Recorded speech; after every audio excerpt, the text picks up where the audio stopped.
Okay, welcome everybody back to the Soul Unleashed podcast. I'm really happy to have today as my guest Lulu-Lee. Lulu-Lee and I met through a mutual friend, and Lulu-Lee is a beauty coach. And Lulu-Lee, you do something that I've never heard of before, so it's very unusual. But Lulu-Lee integrates her experience as a beauty coach with manifestation, the law of attraction, and Reiki energy healing. And so we're going to talk about all those things, but especially how you integrate those things. So, Lulu-Lee, why don't we start with just you explaining for our audience what it is that you do and how you do it? Sure thing. Thank you for having me. First and foremost, I'm excited to be here, and I appreciate the opportunity to speak to you and to your audience, Mike. So thank you for that. Sure.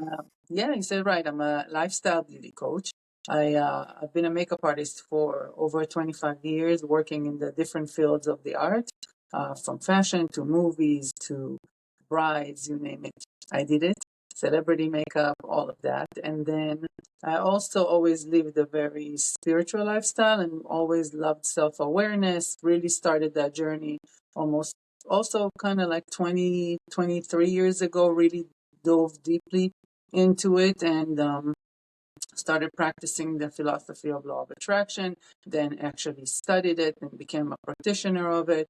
And with my journey, I knew that healing was calling me. I felt it within me doing it, and many times I was scared of my own powers, as they say.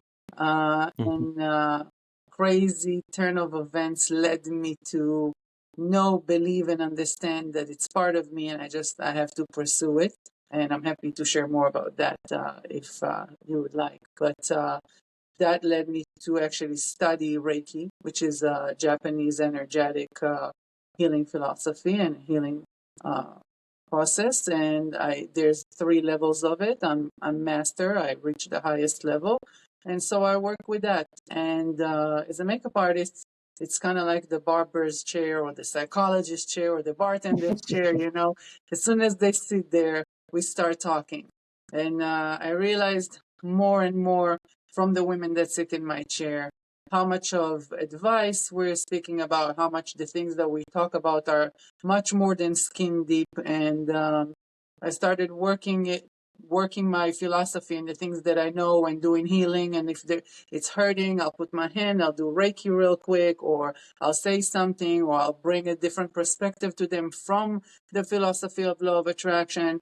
And then I said, you know what, I should just bring all my favorite worlds together. And I created a workshop that is called Layers of Beauty, which it's a full makeup course. And I teach all the basic techniques of makeup, but I align them with techniques for self-awareness, for self-actualization. I always say I use makeup as a tool and for inspiration, for self-actualization, because that's what at the bottom line we all want to know. We all want to know that we lived here, we lived on purpose, we did something with our life, we mattered, we saw our worth, we enjoyed our life, we felt comfortable. So many women and men, struggle with self-love, with putting ourselves first, with personal conversation that is a lot of time more negative than positive. It's one of the main statistics that I talk about when I begin my workshop is that 87% of personal self-talk is negative, which is insane to think about. It means we leave ourselves about 13% in the day to say something nice to ourselves. At any other time, we always criticize ourselves. And everybody, we know that sentence. We all say it. I'm my worst critic, and there's nothing to be proud of it. We should stop. So that's kind of what I do. I teach women how to contour their face and how to contour their limiting beliefs. And it's inner and outer beauty aligned.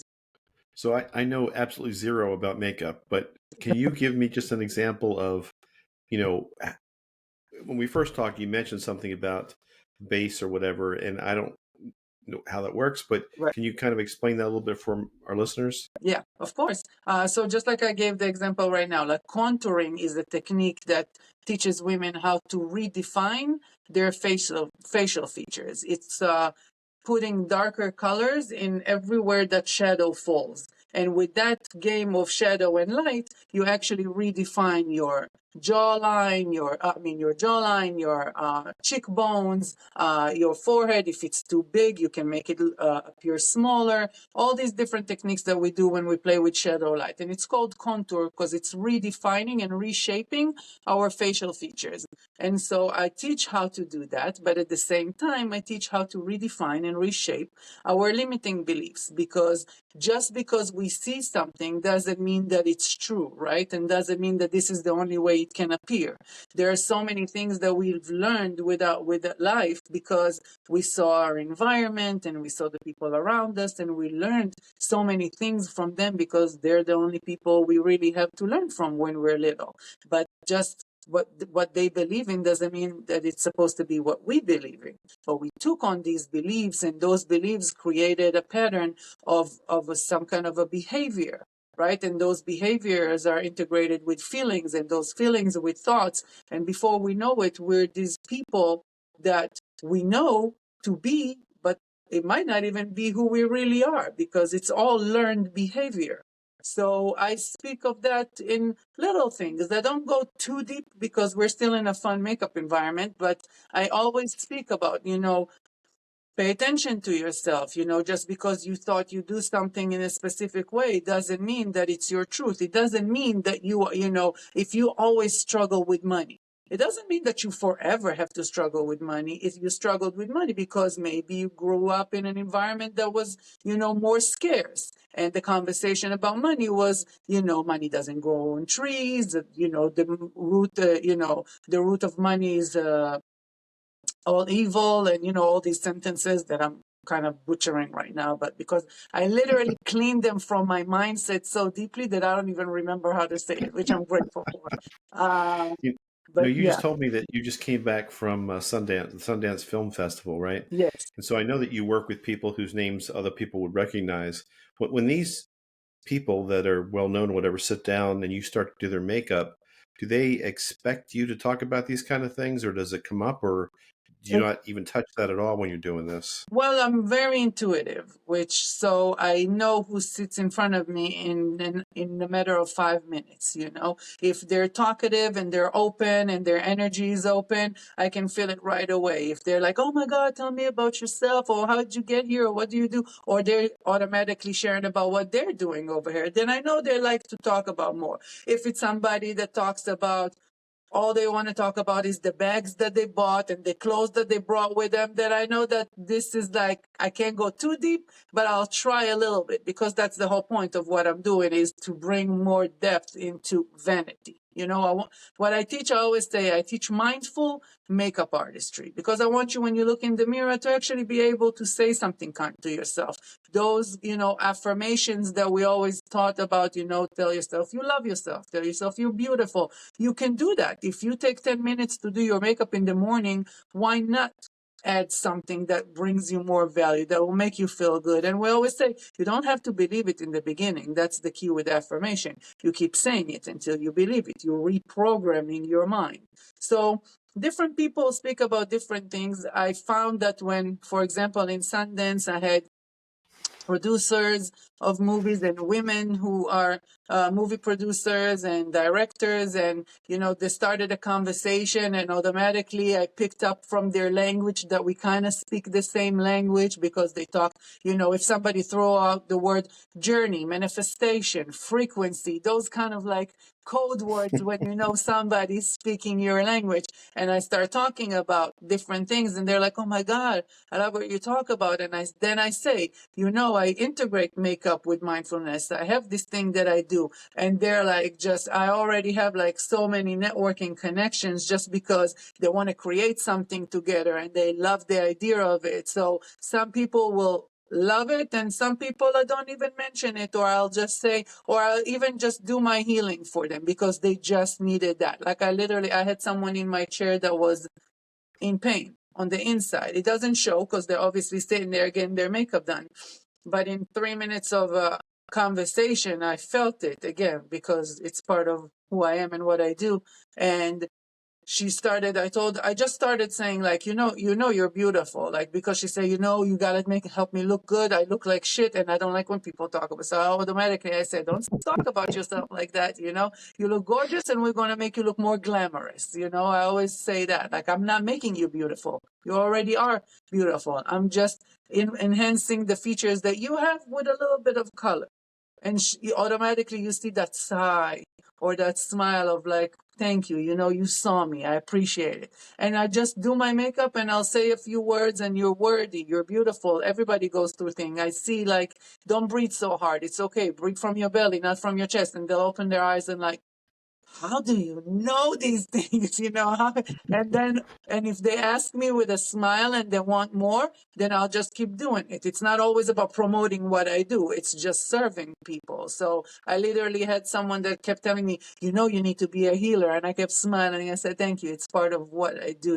She's like, oh my God, you have no idea what you just did to me. This 30 minutes changed the whole energy of my day. And to me, that's everything, because that's really what I want to do.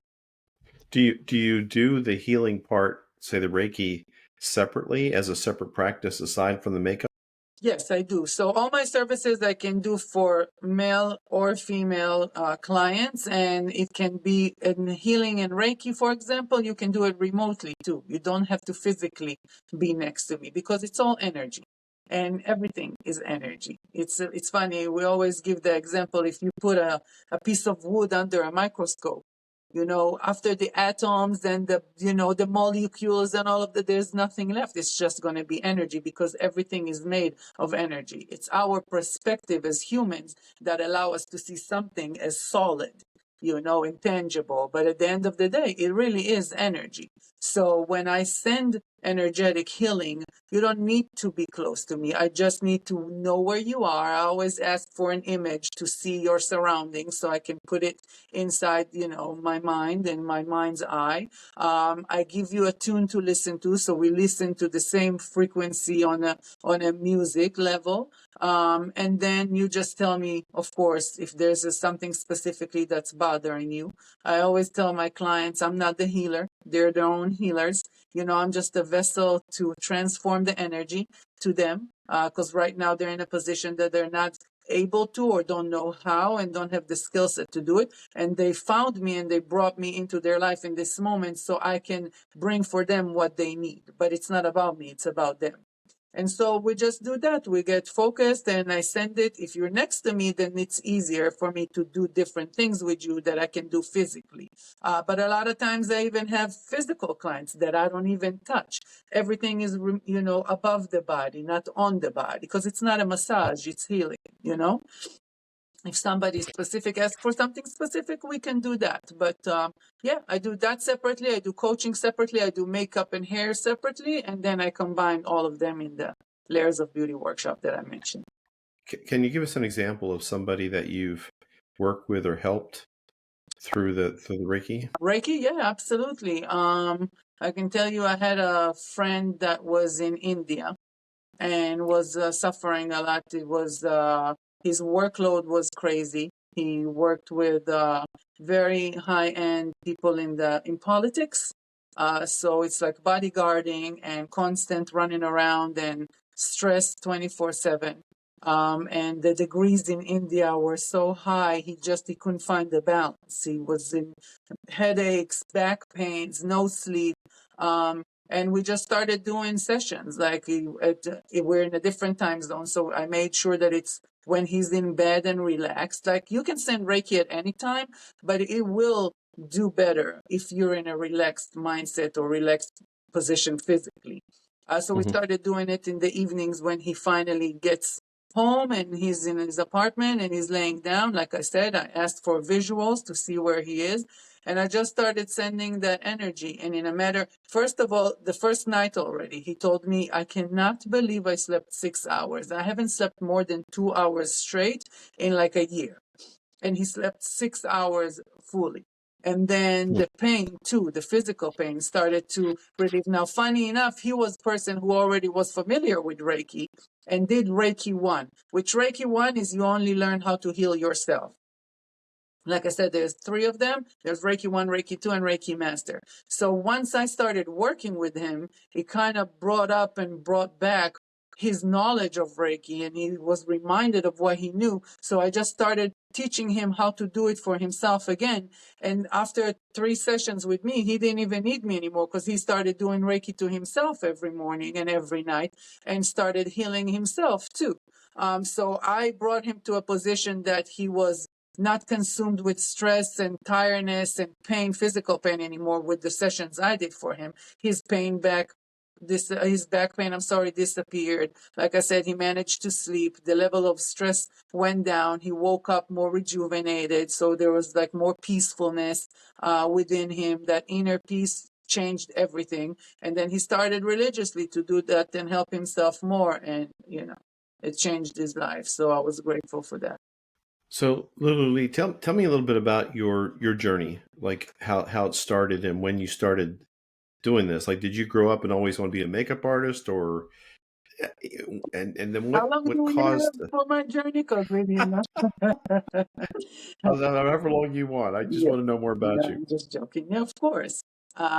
So yeah, to answer your question, I always knew I wanted to be a makeup artist. Actually, it was one of my biggest love. I think I just seen my mom. My mom she wasn't huge makeup wear person. Like, she never really looked overly done. She was always tasteful and elegant, but she loved self-care. So it was always seeing her doing all these things with her creams and making sure she always took me with her shopping. My next door neighbor was the one that was working in the makeup counter at the store. So I always remembered, the joy of just going, and she would let me play with stuff because she was my neighbor. So she knew me. So it wasn't like, little girl, don't touch anything. It was like, go ahead, do whatever you want. I'll clean up, So that's how it started. And my mom gave me her old makeup kit so I can play with that.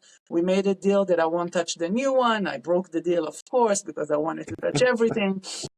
And that's how it started. As a teenager, I was always the one that everybody came to her house to do makeup and do everybody's hair and things like that. And then I served the army. I grew up in Israel, and serving is mandatory for us. So I served the army, and after you release from the army, you get a grant, and you can use it for specific schools and universities in Israel. And the makeup school I always dreamt to go to was one of the schools that I was able to use my grant for. So I went to makeup school, actually took studies for almost a year, learned everything, doing prosthetics, doing beauty makeup. I wanted to know a little bit of everything.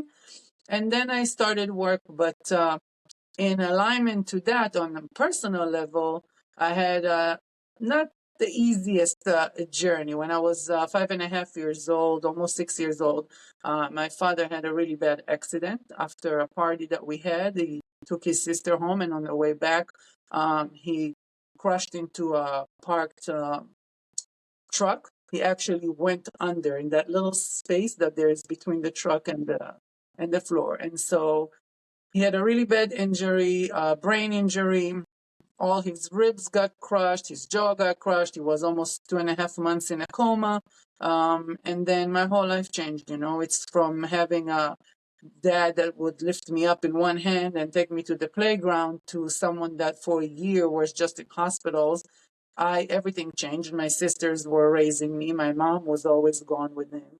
Everything was a ball of stress constantly because now life is different. Mm-hmm. And so I changed, I learned how to take things in and not talk about it, because I always needed to be a good girl for my mom and for everybody, because she's going through so much. I just needed to be a good girl. But, I'm 6 and I have tantrums because my mom is not home and my dad is not home and going through all that. But I just had to learn how to internalize all of that. So it worked out with just little ticks and twicks and things that I used to do, if it's biting my nails or having knot in my stomach or things like that. But my grandfather was a huge healer. And I didn't understand it at the time. I just knew he was helping people all the time. And Mm-hmm. I used to come to him and I used to tell him, do to me what you do to other people. And he always told me, you're too little for that. When you grow up, I'll teach you. And I was like, come Was this on. your father's father or your mother's father? My mother's father.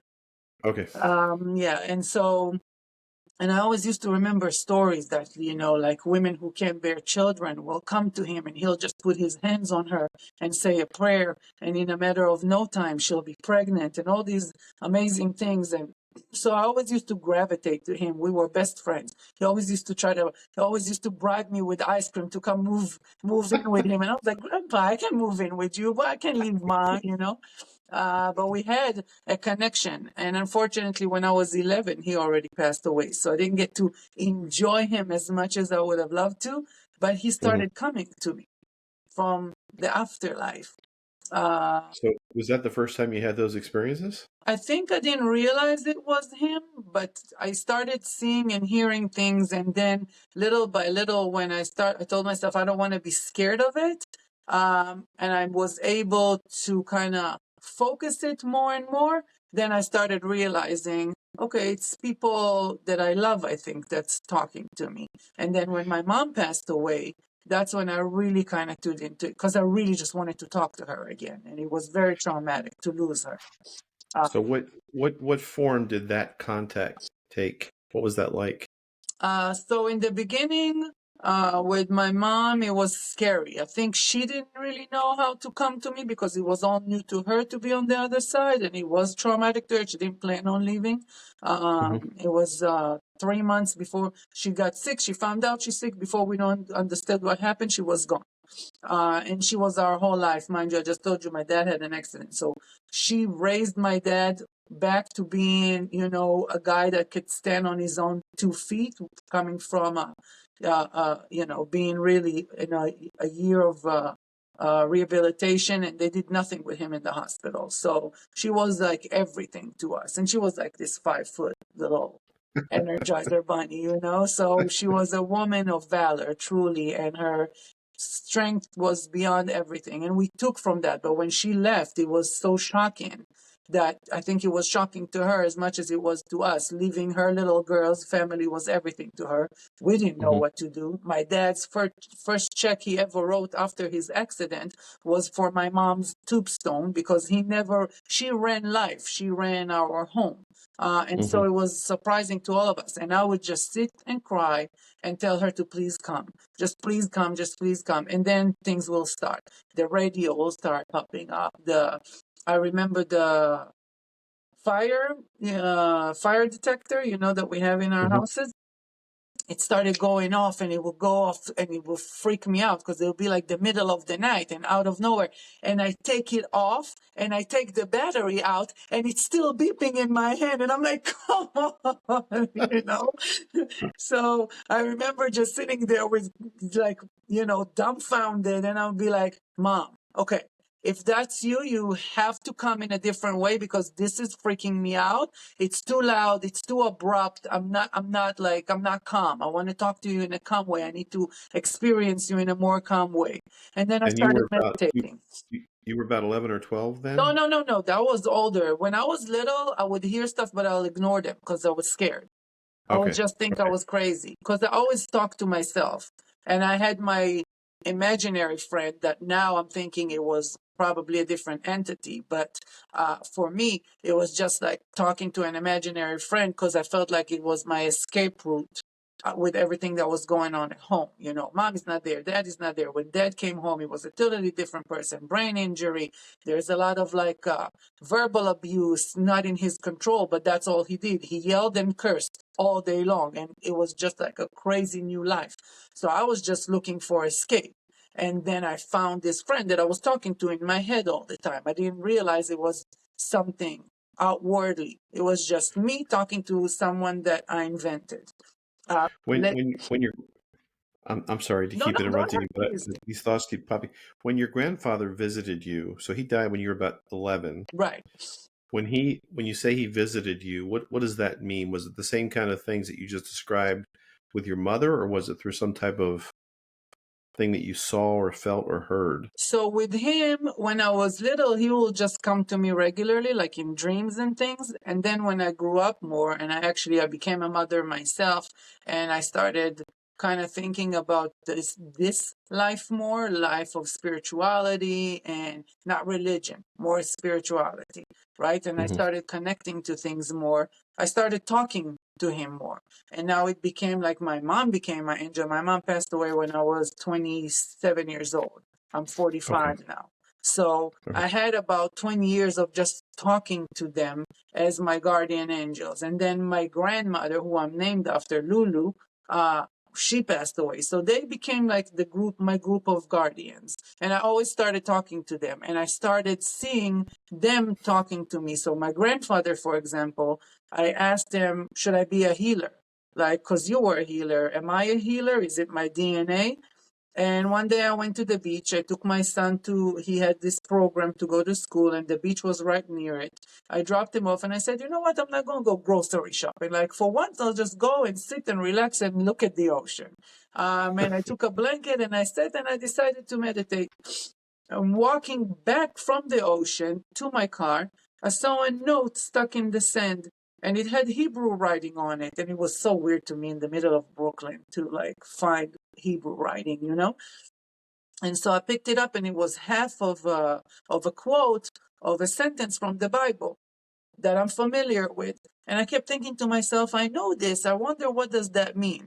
And I just like mental noted it and put it back in the sand. I never take stuff because I always say, I got it, I saw it, it can serve someone else. So it's not just because it was for me doesn't mean that it's mine, right? There's a difference. So I left it back there. And I went home and I kept it in my mind. I gave myself a mental note to look for that sentence so I can see what the other half is and just, understand if it's something for me. And I picked him up and this and that and life. And I, was the back of my mind a couple of times, but I never really got to it to do it. The next week, that was a Saturday. The next Saturday, I took my son again. And I said, you know what? That was so much fun doing it last week. I'm going to do it this week again. And I went to the beach again, and in that week, there was a huge storm too. So there was rain, there was wind, there was insanity. And when I came back too, they were doing construction at the beach. They started to kind of frame it and put fences around it, preparing it for summer. And I remember walking there, sitting for a little bit, and then it started to get chilly and windy. And I said, you know what, I think I'm going to get up because the wind is starting to blow the sand. It's uncomfortable. I get up, I start walking, and I'm thinking to myself, I wonder if I'll see that note again, And I remember looking, and I didn't remember exactly where it was, obviously. And even if I did, after everything that happened that whole week, the chances of me finding it were very slim. And I remember walking and I see something, and it was a green marker too. So it was very, you could pick up on it in a second. And I saw a little green popping from the sand, and I was like, there is no way. And I bent it down and I took the paper, and lo and behold, it's the other second half of that sentence. So week one, I found the first half. I kept telling myself to find the second half. I didn't Google the second half. So, my grandfather made sure I would see the second half. And I'm like, what are the chances, right? So I'm looking at it. I'm amazed by it. I'm putting it back in the sand. I took pictures of it. I remember I took a picture of it. I put it back in the sand. And I said to myself, this is funny. Now I have the second half. I should have saw the first half and put them together. And I walked 2 steps, and there goes the note from last week with the first half of it. And I'm like, my goodness, what are the options, But every time you ask yourself, what's the option? What's the possibility? When you think consequence, instead of saying consequence, say synchronicity. That's like when you're starting to move from that skeptic into the more of a believer and understanding the opportunities and the puzzle and the way that the universe works, because there are no coincidences. Everything happens exactly as it should. Everything always happens in divine timing. And so synchronicities is the understanding of the alignment of things that are happening when we're kind of channeling on the same energy. If I thought of you and you called me, it's not a coincidence. You felt me energetically, whether you know it or not, subconsciously or not, you felt the energetic vibe and you called me because you picked up on our energy. I thought of you, you thought of me. That's why you called me, And so that's what happened with those notes. And when I actually finally fully Googled the note, it said that the name of my grandfather, that was the name of the person who said that sentence. They had the same name. So that's how I knew it was from my grandfather. And it's a beautiful sentence that talks about a man's what the man does in this world, and it's his service is to be here for himself, here for his community, and here for God. And this is what life is really all about. That's what life stands on three things: our relationship with ourselves, our relationship with others, and our relationship with God. And I thought how perfect it is to kind of help me define what it is that I want to do in life, because this is really all I believe in. And so I So printed it and I hung it on the wall, and that was like, that was his answer to you to be a healer. yes. Yep. Okay. That's Awesome. exactly what it was. You're touching on things now that apply to the law of attraction and manifestation, obviously. And before we go there, let me just ask you real quick. When you grew up, Jewish, obviously, how does your religion, Judaism, impact or tie into what you do? Or did that have any impact on you growing up in terms of accepting your gifts? I think when I grew up in a house that wasn't too orthodox, but was still, we still had I keep forgetting. There's like so many names for the different streams, right? But we practice the religion at home in a way that was respectful for the religion, but didn't bind us to do nothing. So my father will go to synagogue on the weekends, and we'll celebrate all the holidays, and we'll light up the Shabbat candles and have our Shabbat dinner, which is, the seventh day when God rested, and all of those things. But God was a very big part of my life, and belief and faith was a very big part of my life. And especially after what happened to my father, my mom, it was always believing, it was always praying that he'll wake up one day. 2 months for somebody to be in a coma, and for a wife to still believe and go sleep on the floor next to him on the hospital and talk to him constantly, believing he'll wake up. That you need a lot of faith to do that. And when I look back, she was 34 years old with 3 little girls at home. At 34-year-old, nowadays it's like, well, what can you do with him? It's like, but she was there because she had the faith that he'll wake up. And one day he opened his eyes and woke up. And so I think the faith and seeing how life can be, and gratitude and kindness is very big in the Jewish religion. We always, our hospitality, like Shabbat dinner or holidays, you'll have 40-50 people at any holiday. No, just it's my friend is hungry, that's okay, come with school. Like, my mom used to feed everybody. It was always the generosity, always giving back. So when I started that, that understanding that I want to give back, and it started aligning with like seeing different things and picking up on different things of like, someone is crying far away and I can hear it. And it's funny because my son used to do the same thing. I would look for who's crying to just help. I would see my sisters, all of us will see like a dog or something. And there's a lot of people like that. They just don't believe there are healers. And that's the difference between somebody who's more in tuned than not. I just kept following my intuition because my mom always used to tell me that. Just trust yourself. Just trust yourself. Don't believe what people tell you. Don't, if I'll come and say somebody bullied me, they don't define you. You're better than that. Just follow your intuition. If that's what you want to wear, you wear that. Don't worry about what anybody else said. I was a very weird chicken. Even in high school, I wore stuff that nobody, I remember coming to school with like these shoes that looked like an American flag, because I always wanted to live in America. That was my dream. That was one of the biggest manifestations. I dreamt about America. I dreamt about New York. I dreamt about doing Fashion Week, and I did all of that. So looking back, it's like, whew, visualizing from, being a little girl and actually manifesting it in my mature years was an amazing way to see the power of that. But in the beginning, it's just really about following your heart and following your intuition. And the more you do that when your surroundings, for me, it was faith, it was love, it was kindness, it was gratitude, all these things that were instilled with me from home kind of led me to see things. If something happens or something bad happens, there's no such thing as bad. Just always look at the cup half full. No matter how hardship my mom went through with my dad, and us, and the family and everything, and being the sole provider and trying to raise 3 girls on her own and doing all of that, she always looked at the glass half full.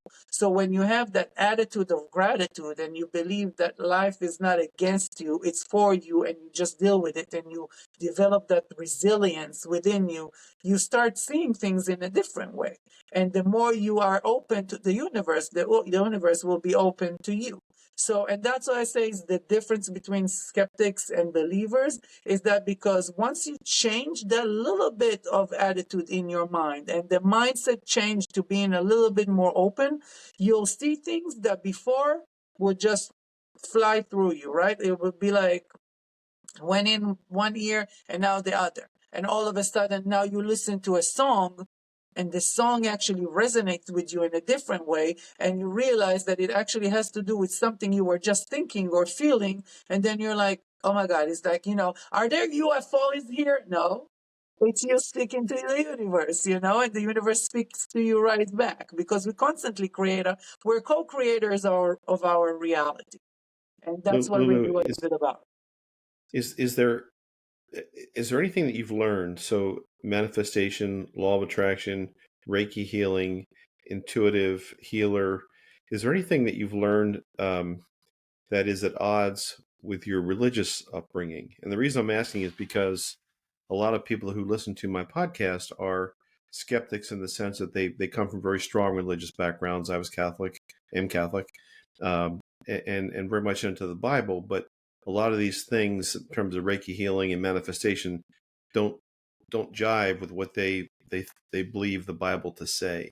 So for you and for your faith, is there anything that you find in conflict with what you believe and practice now versus your religious upbringing? I mean, there are many different things. So on the spirituality level and the things that I do, yeah, for example, you can't do card readings, right? So it's not allowed in the religion. You can't use crystals. But that's why I said there's so many streams, like the Orthodox, who are, the one that you see wearing all black, and the man that has those, the payas and all of those things. They strictly believe in the religion wholeheartedly in the most hardcore way.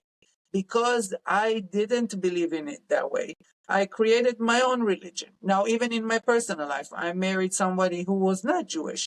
My dad freaked out. It's like, you cannot marry out of their religion. Why not?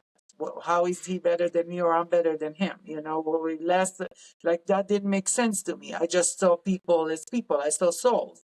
So that, was a big thing to try to deal with. And I think because my grandfather was a rabbi and also a healer, to my mom, those worlds made sense together. For other people, it may have not. My grandfather used to be very big in Kabbalah, if you're familiar with Kabbalah. Yes.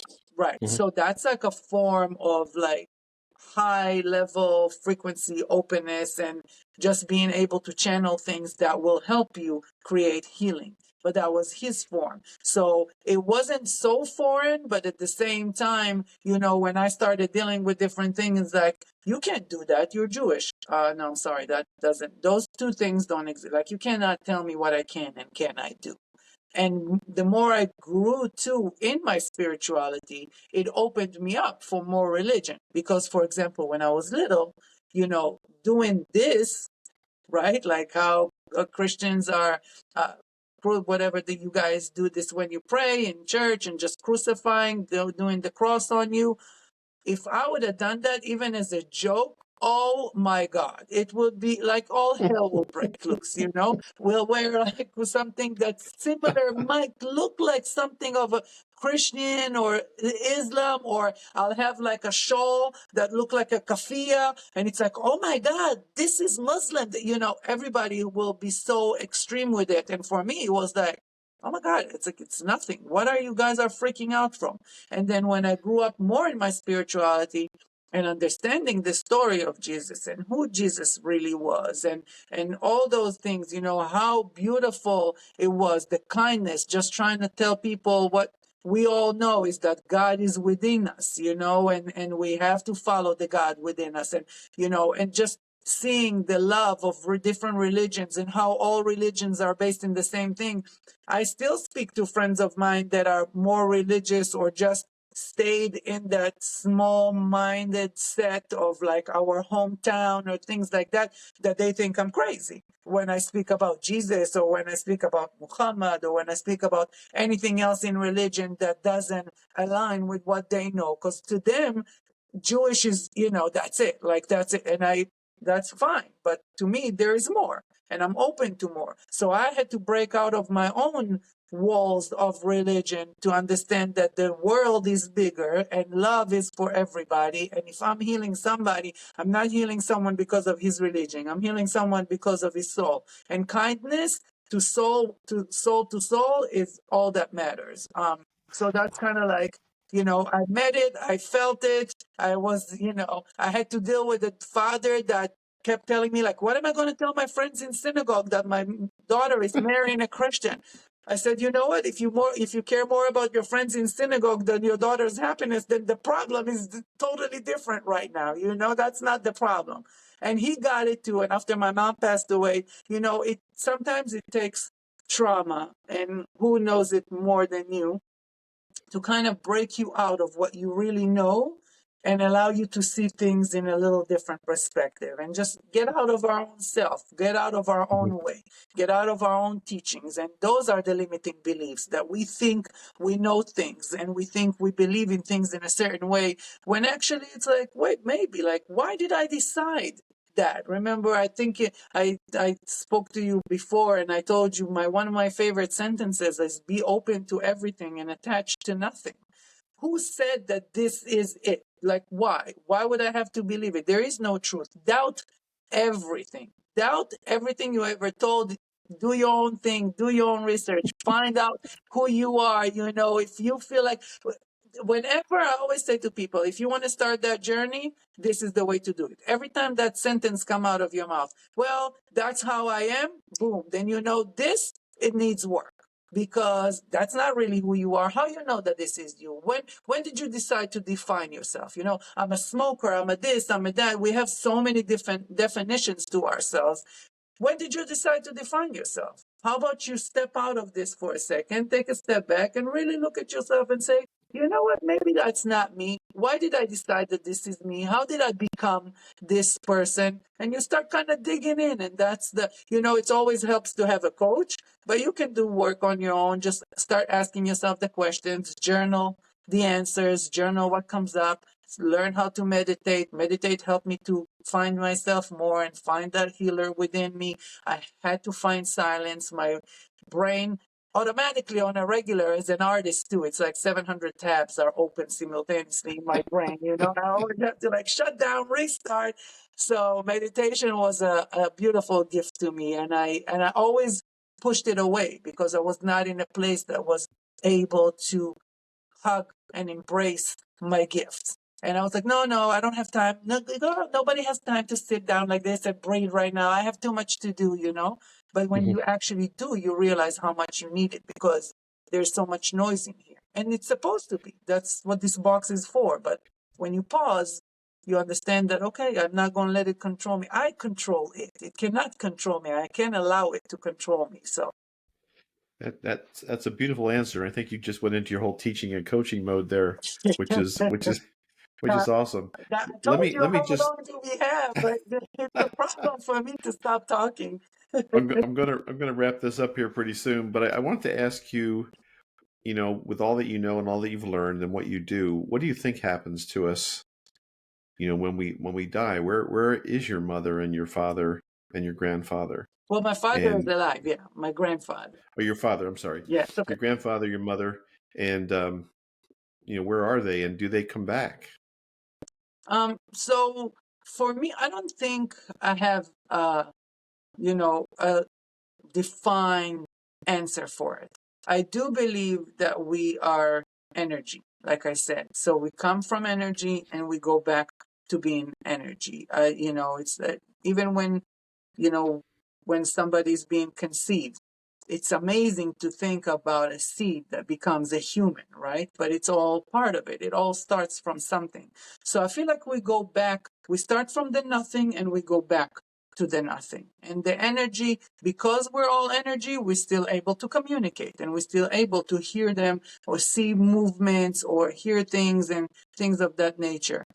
I do believe that there is some kind of levels of lessons that needs to be learned or graduated from. You know, somebody has a self-love lesson, somebody has a lesson in, putting themselves first, or guilt or hate or anything like that, that they have yet to graduate. I feel like it comes back like, we have ancestors and we have future generations. So I feel like we somehow come back in that, in a form, in a new form, in a new way, to relive and graduate that kind of lesson. So whatever I'm going through right now in my life, somewhere in my other lives, I went to, and it's funny because you can go to people, like I had a session that was done to me for reincarnation, and they saw me as a little girl who in London, who can go to her recital and is crying and broken because she never got to fulfill her dream as a dancer. In this life, again, I didn't get to fulfill my dream as a dancer. I danced for 13 years, and at the age of 16, I messed my knees up and I was not able to dance again. And so, for example, that lesson never been fulfilled or whatever it may be, but I did other things. So it's like those swinging doors, right? Where are we on now? Where are we going to, and what else we have to do in here? So I do believe we're floating all over. I don't think there's heaven and hell. I think, good spirits go and stay wherever they need to. We always stay close to the ones we love if we want to. Those who go through some kind of traumatic ending might be a little different journey until they find the ability to kind of settle. And I don't know much, but I always pray for them. Every time I pray and every time I light my Shabbat candles, I always pray for the souls that are still lost to find peace in their journey up wherever they are, so they can continue.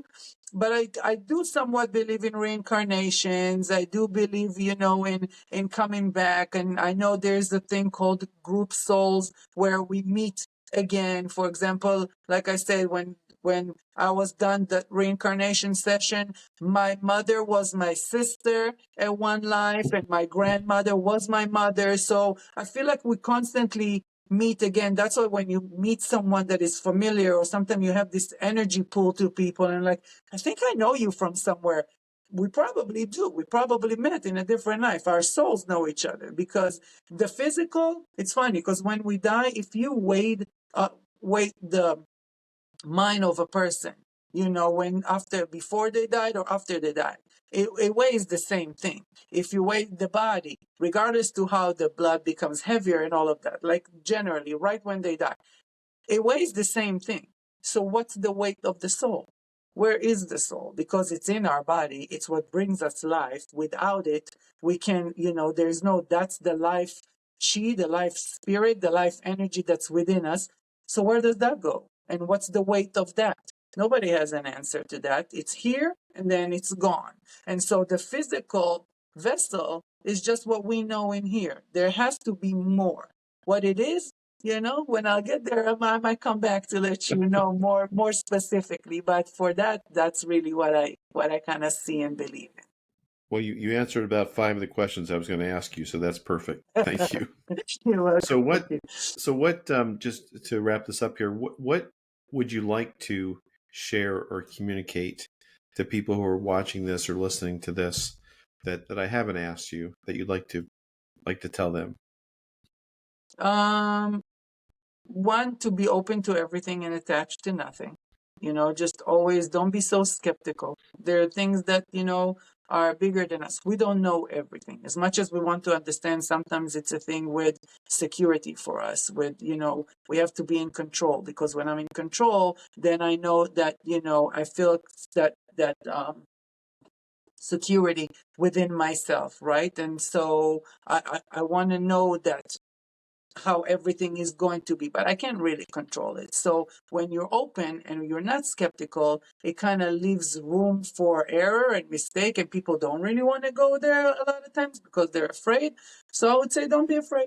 because you can never know what greatness can come out of it. If I wasn't afraid to look and listen and be open and say, okay, I'm okay, when the radio turns on now, it's like it turns on out of nowhere, and all I do is go and listen to the song because I know someone's trying to say something to me. And auditorially, that's like kind of how I get downloads. I hear things. I don't really see images, I hear them more.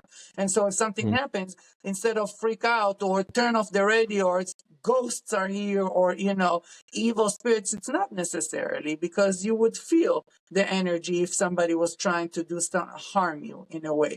So just be open to opportunities, open to signs, open to, I always say animals are a beautiful way the universe speaks to us. If something keeps coming to you in a dream, if you see a certain animal constantly and you're like, man, I've been seeing spiders for like a month now everywhere. Google, what does a spider mean spiritually? What's the medicine of a spider? Things like that, because they got a message for you. If you think of the Native Americans, they lived through the messages of the animals. That's part, we all speak the same language. It's universal language and it's all love. So just, to always be open, to not be afraid, to trust yourself, to trust the intuition. Doubt is a killer of so many dreams and so many things. It's just, if you feel it, go after it. Your truth can never be wrong. Even if it turned out to be something that it wasn't supposed to, or you didn't think, it's okay. Everything happens exactly as it should. And that is something that will help so much, because when you don't doubt what's happening and you just have security in what is happening, no matter how much you hate it, right? I got breast cancer last year. And as soon as I got that call, I said, okay, so I guess I manifested breast cancer. Let's figure out what this thing is all about right now, And you say, okay, let me figure out. I'm not gonna, and not everybody, and I get it. It's not easy to deal with news like that, and I had my moments too. But at the same time, it's just trying to be open to everything in a way that welcomes steps and journey and obstacles, and always remember there's no good or bad. It's just our perspective. Things are just is. My good, what I view as good, is not necessarily something that you view as good. That alone should tell us that everybody is different. So if you believe everything happens for a reason, you don't fight it. You don't, put stops on every little thing. I always say, whatever we resist, persists. If you're going to keep blocking it, it's going to stay here. If you're going to keep talking about being broke, you're going to stay broke, because that's where your energy is. If you're going to keep talking about the heartache and the heartbreak and all men are shit, all women are crazy, that's what you're going to keep manifesting, because you keep focusing your energy on that. And wherever focus goes, energy flows. So be open to everything and attached to nothing. Let go of what you know. You don't know anything. Life can be a totally new experience for you if you'll just come from that mindset and that perspective. So I would say that will be probably the main thing that I would love for people to do and to think about. And meditate. That helps as much as you don't want to do it. I promise you, all you need to do is 3 minutes, sit quietly and breathe. That's all meditation is all about. People think it's such a crazy thing. It's not. You just have to sit quietly and breathe and listen to your breath. And that's it. And you'll see magic will happen. That is awesome, Lulu. Thank you. So how do people get in touch with you? How do we find you? You can find me through my website, which is lulumua.com. MUA is short for makeup artist. You can find me, all my social media is LuluMUA9. So you can find me through there. And Lulu yeah. MUA9. Yeah. Okay. And just for listeners, I'll put all this in the show notes for both the video and the audio. So lulumua.com.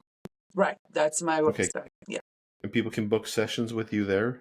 Yeah, they have a room to send an email and leave information, and they can find me through that. It's the website itself is dedicated to my makeup workshop and my makeup work, but they're more than welcome to leave a message regarding personal session of coaching and healing, and I get back to you through that as well. Okay, awesome. It has been a real joy to get to know you and to listen to you. Thank you So thank you much. so much. All right, Thank Lulu. you. Bye I bye. appreciate you and thank you for what you're doing here. It's a really I love the idea of this and I love that that your personal story brought you to a place of being open to everything and attached to nothing and allowing new perspective and new things in your life to share because that's what I said. Look at the greatness it brought into your life. How you living life in a totally different way right now, serving people that you never even thought you would, going from point A to point B because you were just okay with being open to the sorrow and going from it and growing from it. So it's been an honor to know you and to know your story, and I'm humbled and grateful to share this with you. That's so kind of you. You were talking to the old me, so I really related to that. Thank you. Thank you. All right. Bye bye. Bye. Many blessings.